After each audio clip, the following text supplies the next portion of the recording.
Pramami Rodadia. One stock that is in focus in today's session is Allcargo Logistics. Joining us to discuss, more about the details is Ravi Jakhar, Chief Strategy Officer at Allcargo Logistics. Ravi, good morning and welcome to the show. Overall, we have now consolidated our position in the contract logistics business, and we've bought out our partner's 39% stake as well. If you could help us understand more details of the deal. Yeah, so basically this was an acquisition we did in 2016, whereby we acquired about 61% in the joint venture that we created, putting in contract logistics business in that. Since then, the business has grown many-fold and it has done very well for us. And this is a core business we want to focus on as a group. And it also aligns very well with the express business under Gati. So when we signed the agreement, we had certain rights and prerogatives, which allowed us to consummate a transaction at a certain time point based on frameworks agreed back then. So that has allowed us to now conclude this highly value accretive acquisition. And with this purchase of the residual about 39% stake, now it becomes a 100% subsidiary of Allcargo. You may also recall just a few months ago, we announced buying out our partners KWE in express business as well. So now from Allcargo Group standpoint, both express logistics and contract logistics businesses, we have bought out the partner stakes and they are now well poised for planning any restructuring as well as synergies on the operational front. Right. So Ravi, were the deal modalities already agreed back then in 2016 from a valuation perspective? Yeah, so we had certain, valuation framework agreed upon, and which was supposed to be based upon, certain multiples, and also the performances are not. So the underlying numbers are also not the latest numbers. So they are, some historical numbers. So all put together, while the final details are confidential, but I can say that the numbers are in front of you. This is a business for which we reported 31 crores EBITDA for the previous quarter. And we have purchased approximately about 38.8, 39% stake for about 145 crores. Right. So overall, at what valuation does this work out to be? That's number one. And two, is it accretive in terms of EBITDA? Yeah, so the total valuation works out to roughly about 370, 380 crores. And naturally, with the scale of the business which has already been achieved, it's highly value accretive for Allcargo. Right. From here on, with this 100% now subsidiary, what's the kind of revenue contribution are we expecting from a business perspective? Yeah, so see, the larger picture here is that if you look at the transformational journey that we have undertaken over the last 4-5 years, these are now moving towards the final stages of that. We already have our demerger approved by NCLT for the terminals business and the real estate business. That would get listed sometime towards the end of April. That leaves behind two marquee businesses, international supply chain and domestic supply chain. International supply chain business is operating under the EQ Worldwide network, and in the contract logistics and express logistics business, which is the domestic supply chain. Now with this transaction, we have a very clear, sharp management focus and control. And this basically paves the way for bringing the domestic supply chain and the international supply chain based business into distinct business segments, which can thrive very well in the years to follow. Right. And now taking this acquisition into consideration, one is we have management control. Secondly, even from a strategic perspective, decision-making process also becomes easier, right? So overall, how do you think will this actually enhance our delivery capability to drive growth? So if you look at, this contract logistics business, it started off as a specialized chemical logistics company. But over the last several years, you expanded into e-commerce, auto, retail, furniture, and many other segments as well. And that's a progression which continues from here. These are the same customers who have both express transport and inventory management requirements. So there are clear synergies at the customer's level for engaging with us on both contract logistics and express logistics businesses. And gradually you would find them, operating as extremely synergistic businesses of the group. Right.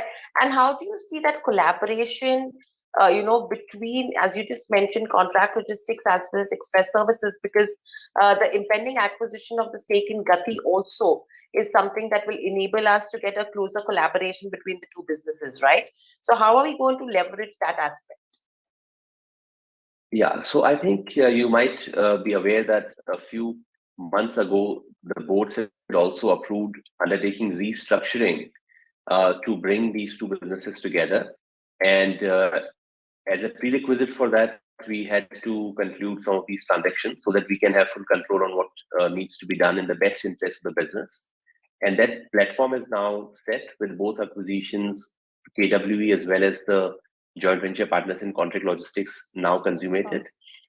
We would therefore be now expediting our restructuring plans and evaluate what is the best scheme of arrangement to ensure that the synergies of contract logistics and express business can benefit both the businesses. That's something is work in progress, but over the coming a couple of months, we should be able to now formalize a scheme that restructures the businesses as directed by the board, and we'll then take it back to the board. And once the board's approved, we'll be in a position to share how exactly can we bring these synergies, to forefront.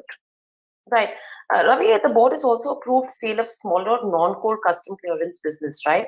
We're selling 61% stake in this business around at 42 odd crores. How are we viewing that part of it? Because the entire stake is not sold, right? So what's the strategy on that front? No, so we only held 61%, 39% was held by the partners. So we are completely exiting the custom clearance business. We find it as a non-core business. And this is again the part of the strategic, trend that you would see. We exited, cold chain business. We exited a few other smaller businesses. So now with this custom clearance business, which is also non-core and does not fit into the larger scheme of things, we only have a couple of smaller businesses yet to be sold. One is the fuel stations in Gati, which is a work in progress driven by a lot of technical aspects required for selling fuel stations, the way they're governed. And then we have been downsizing the equipment business. But apart from that, now if you look at the business is already focusing on, so international supply chain business doesn't have any non-core elements to it. The domestic supply chain, now express and contract logistics, the custom clearance being out. So broadly speaking, the Allcargo logistics now has 4 businesses, but just the fuel stations to pending, but that's a small piece in terms of the value or the bottom line contribution. So this is an important one, which now has been culminated. Yeah. Okay. So one thing I would want to understand is in terms of the custom clearance business, was that something that we built from scratch, or was it something that we had acquired? That business basically was part of the combined entity ACCI, which we created in 2016. And as the business expanded, contract logistics was a business that we saw strategic value in, and therefore ACCI was demerged into 2 entities, contract logistics and custom clearance business. The larger contract logistics business, we acquired the partner stake to increase it to 100%, and the smaller operation of custom clearance, we sold it to the partners. So from their strategic point of view, it fitted their business plan, and from our perspective, we wanted to focus on the core business. Right. So overall, from an acquisition perspective to the sale value now, what's the kind of growth that we've managed to achieve in this? So the business has consistently grown at 15-20% kind of growth rates, and that's something which has been a recent trend as well. And on the back of a continued formalization of supply chain in India, with customers looking at outsourcing, their internal inventory management, we believe that these healthy growth rates can continue in this business for next at least few years to come. Right. And Ravi, coming to the current acquisition as well, how have we funded the acquisition? Through internal approvals. So our business has been performing very well, and as we have shared earlier, the company is now net cash positive. We have more cash on the books than the debt. And even taking into account this acquisition of contract logistics, we would still be cash positive.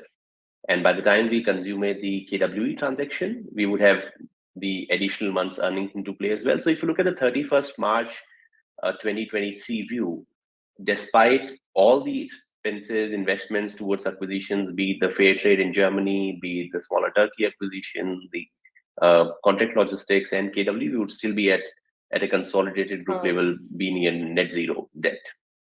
Okay.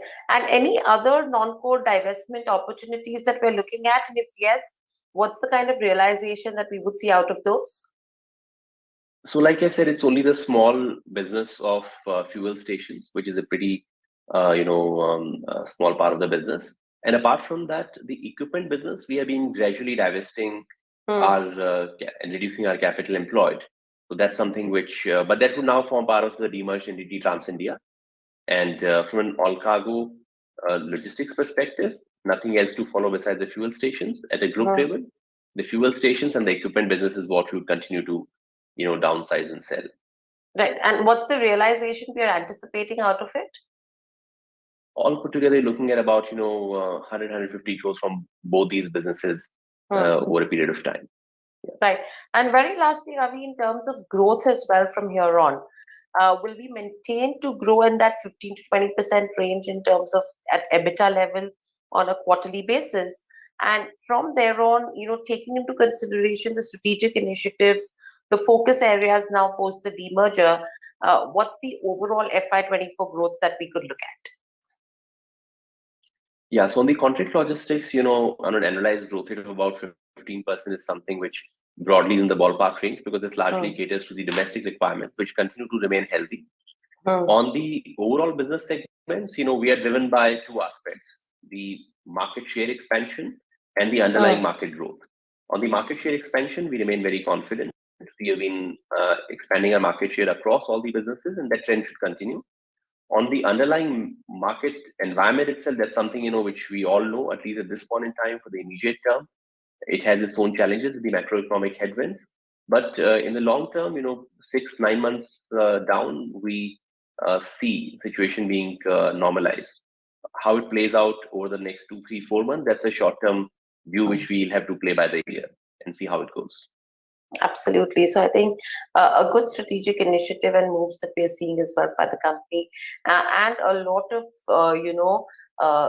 concentration in terms of businesses which are actually giving us returns. But thank you, Ravi, so much for joining us on the show, and congratulations for the acquisition, and good luck for the coming quarters as well. Thank you. Always pleasure talking to you. Thank you.